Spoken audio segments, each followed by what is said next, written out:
চাঁদপুরের হাইমচরে এমভি আল বাখেরা জাহাজে ভয়াবহ হত্যাকাণ্ডে নিহত ৭ জনের একজন মাগুরার সজিবুল ইসলামের মৃত্যুর শোক সইতে না পেরে ২৬ ডিসেম্বর রাতে তার বাবা দাউদ মোল্লা মারা গেছেন।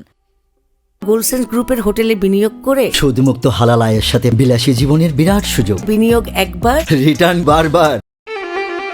ছেলের মৃত্যুর খবর শোনার পর থেকে দাউদ মোল্লা এক মুহূর্তের জন্য শান্ত হতে পারেননি। কান্না করতে করতে অসুস্থ হয়ে পড়েন তিনি। পরে গতকাল রাত 11:15টায় বাড়িতেই শেষ নিঃশ্বাস ত্যাগ করেন। সজিবুলের মামা আহাদ সর্দার দাউদ মোল্লার মৃত্যুর খবর নিশ্চিত করেছেন। তিনি বলেন, আজ সজিবুলের বিয়ের 5 মাস পূর্ণ হলো। স্বপ্ন ছিল পদোন্নতি পেলে বড় জাহাজে চাকরি করবে, সব শেষ হয়ে গেল। নৌপুলিশ জানিয়েছে, জাহাজের কর্মীদের ঘুমন্ত অবস্থায় ধারালো অস্ত্র দিয়ে হত্যা করা হয়। কারো মাথায় গভীর আঘাত, কারো গলা কাটা, শরীরে আঘাতের চিহ্ন মিলেছে। এই হত্যাকাণ্ড শুধু এই 7 জনের জীবন কেড়ে নেয়নি, তাদের স্বজনদেরও চরম শোক ও অনিশ্চয়তার মধ্যে ফেলে দিয়েছে। সজিবুলের বাবার মৃত্যুর ঘটনা হৃদয় বিদায়ক বাস্তবতার আরেকটি অধ্যায় যোগ করেছে।